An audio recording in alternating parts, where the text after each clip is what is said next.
Hi, I'm the Recruiting Maven and welcome back to my channel. Today's topic of conversation is how to stay relevant at work.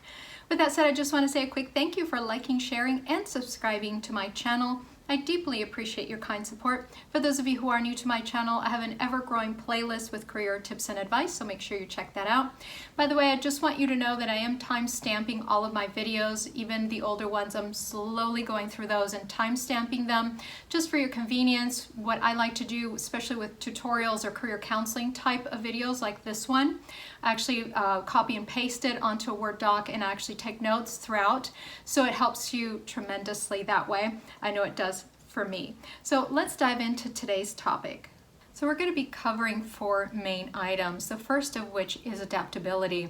Now I know with the pandemic that's still going on, it's very difficult times. A lot of people are stressed. I hear that a lot. And so I just want to make sure that, you know, as things change, as we become more and more digital, more Zoom type of meetings, and you are feeling a little bit stuck, aside from the other stressors of life, make sure you're not that person that is constantly complaining about too many Zoom meetings and things like that, because here's the thing. People are going to talk no matter how great you think that person is, no matter how much of a friend you think that person is at work, they're still going to talk. And that is unfortunately the reality of life. So the faster you adapt to the new changes, based on the new type of working situation that you're in, the better it will be. And you know, as a recruiter, what I like to see from candidates is not just to say, oh, I can adapt and I'm very flexible, and I'll say, okay, well, I would want you to back that up with something. Give me a story, give me an example of that. And so it's not enough to say at a phone screen or even an interview in person with a hiring manager to say, you're adaptable. That just doesn't work. So make sure that you're prepared for that. So the second tip is make sure you're engaged in your job, that you have an interest in the actual job that you're doing.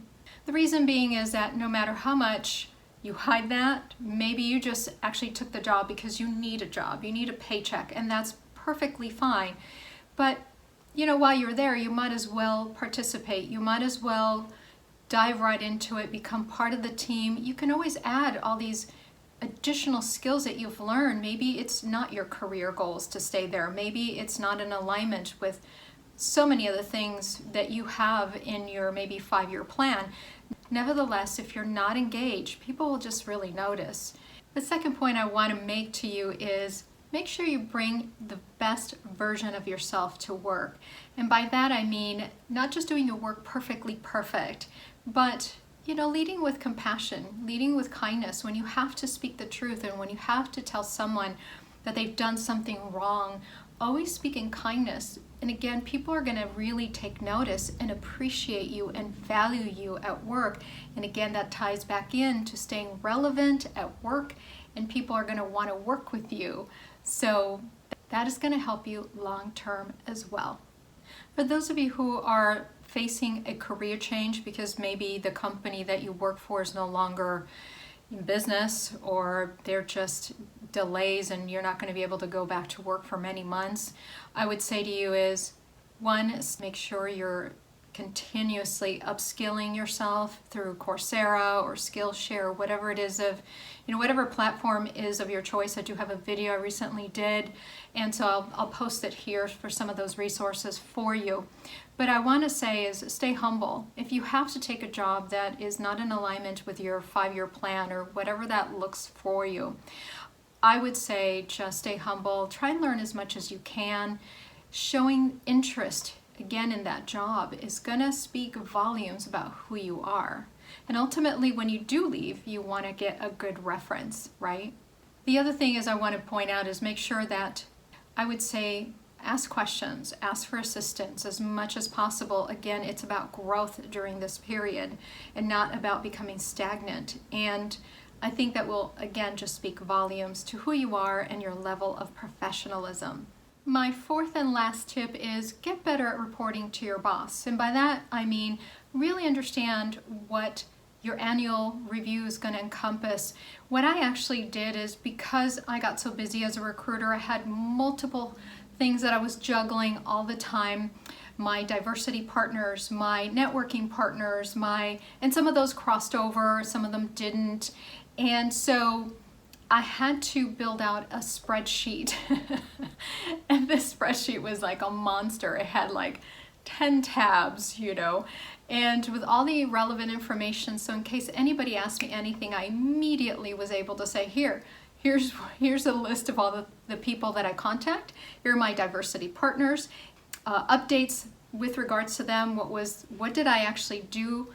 What were the events I attended, not only networking, but for those diversity partners as well. And so it was very easy for me to just send a copy of my spreadsheet. And of course, not the whole spreadsheet. You have to understand what your hiring manager is asking of you, right? So you don't want to send a full spreadsheet with like 10 tabs at the bottom. That would be a little bit overwhelming. But also in the end, what I also found is that those annual reviews come up, and it was just so much easier to just, again, extract that information, upload it to the system, because a lot of times companies have these really large portals that you're going to have to justify your work, what your accomplishments were, what your wins were, all that stuff. And so it was just easy to just copy and paste, and I didn't have to spend a week trying to fumble and find things that I needed in order to put into that annual review. Now, I would say that, of course, some of us have more frequency of reviews, quarterlies, especially if some of you are in sales.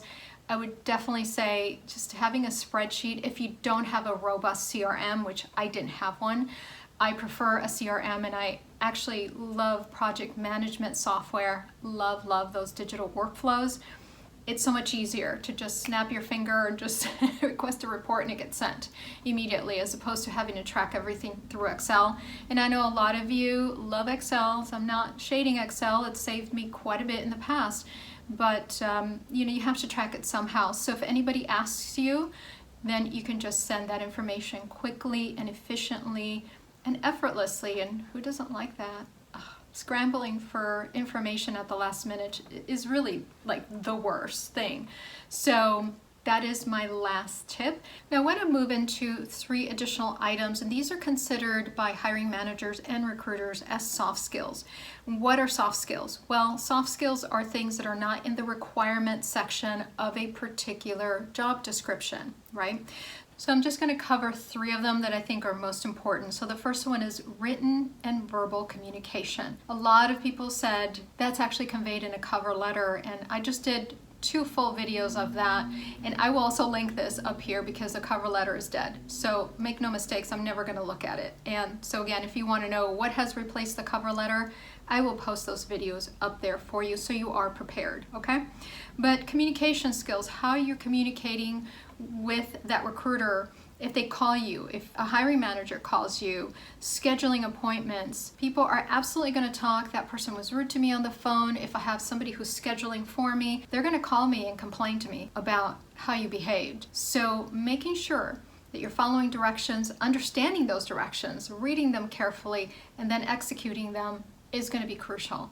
And that's going to tip me off how well you communicate. Now, the second is, I'll get a lot of people that say to me, I'm a fast learner. Well, how do you quantify that? And I'm going to ask you for some kind of validation, but don't wait for a recruiter or a hiring manager to ask you for validation. Give me proof of that. Give me an example. Tell me a quick story. Don't make it 10 minutes long or 20 minutes long. And there's some of you have done that to me. Don't do that. I don't recommend that. It seems like, again, goes back to good communication. It should be just in and out. Here was the problem, here's how I solved it. Very quickly, it should take you no longer than 30 seconds. And then if the recruiter wants to engage you further for more clarity, they will. They actually will. So don't worry about getting every single detail correctly at that point. So the third item is research. And by research, I mean being able to provide and substantiate your position, not only for a project, whether it's your own or for your team or for the organization that you're working for, or possibly a client that you're looking to sell your products and services to. And I think that the level of research and organization is really going to come through, and I think that's really important in being able to think independently, being able to compile that information accurately and in a very polished manner. And I think that that speaks volume as to your level of professionalism and your value to the company as well. So with that said, I hope that you found this helpful. Again, make sure you check out the timestamps below. It is just a great resource. It's essentially an outline of what I've spoken. And I thank you for your time, liking, sharing, and subscribing to my channel. And I will see you in my next video. Take care and have a lovely rest of your day.